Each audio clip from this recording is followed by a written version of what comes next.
Praise the lord. ప్రభుతో ప్రతిదినం అనే యొక్క ఆడియో డివోషన్స్ ద్వారా మిమ్మల్ని కలుసుకునేటకు నాకు చాలా సంతోషంగా ఉంది. ప్రియులారా, ప్రభు కృపను బట్టి బాగున్నారు కదూ. ఈరోజు అంశము విత్తబడిన వాక్యము నీ హృదయములో ఫలింపని. లూకా సువార్త 8వ అధ్యాయము 14వ వచనం. ముండ్ల పొదలలో పడిన విత్తనం పోలిన వారెవరనగా, విని కాలము గడిచిన కొలది ఈ జీవన సంబంధమైన విచారముల చేతను ధనభోగముల చేతను అణిచివేయబడి పరిపక్వముగా ఫలింపని వారు. స్నేహితులారా, చాలామంది క్రైస్తవులు చర్చికి వెళ్తారు కానీ వాక్య ప్రకారం జీవించరు. దేవుడు వేరు, వాక్యం వేరు అన్న భావనలోనే క్రైస్తవులు జీవిస్తూ ఉంటారు. ఆది యందు వాక్యముండెను, వాక్యం దేవుని యొద్ద ఉండెను, వాక్యమే దేవుడై ఉండెను అని యోహాను రాసిన సువార్త 1వ అధ్యాయం 1వ వచనంలో మనం చదవగలం. వాక్యం తెలియకుండా మనం దేవుణ్ణి అర్థం చేసుకోలేం కదా. వాక్యం తెలియని క్రైస్తవులు దేవుని తమకిష్టమైన రీతిలో ఊహించుకుంటూ మోసపోతూ ఉంటారు. వాక్యం తెలియని క్రైస్తవుల జీవితాలు ఫలించనే లేవండి.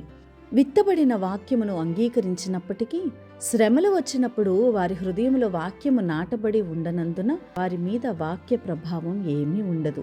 వాక్య ప్రకారం జీవించాలన్న కోరిక ఉంటుంది కానీ చాలా మందికి ఈ జీవన సంబంధమైన విషయాల వలన వారి విశ్వాసం సన్నగిల్లి లోకం మీద ఆధారపడుతూ ఉంటారు. రెండు తలంపుల మధ్య కొట్టుమిట్టాడుతూ ఇటు దేవుని మీద ఆధారపడలేక అటు లోకాన్ని వదలలేక నానా తంటాలు పడుతూ ఉంటారు.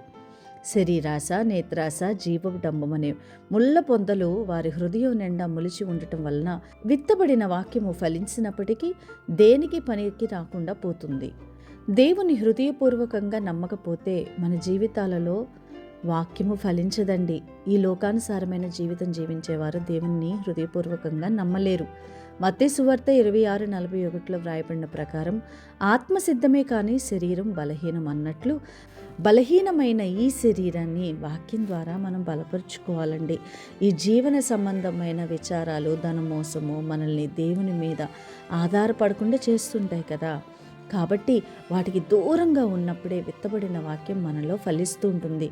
వాక్యానుసారంగా జీవించడానికి మనం ప్రయత్నం చేయాలి. మన విశ్వాస పరిమాణమును బట్టి అది 30ంతలుగా, 60ంతలుగా, 100ంతలుగా ఫలిస్తూ ఉంటుంది. కాబట్టి ఈ జీవన సంబంధమైన విచారములు అధిగమించడానికి వాక్య ప్రకారం జీవించాలని, విత్తబడిన వాక్యం మన హృదయాల్లో ఫలించాలని మనము ప్రార్థన చేసుకోవాలి. ప్రార్థన: ప్రభువా, ఈ లోకంలో మేము జీవించినంత కాలం పడి లోకానుసారమైన జీవితం జీవించకుండా వాక్యానుసారమైన జీవితం జీవించి 100ంతలుగా ఫలించుటకు కృపను అనుగ్రహించమని అడుగుతూ యేసుక్రీస్తు అతి పరిశుద్ధ నామమున వేడుకుంటున్నాము తండ్రి. ఆమేన్.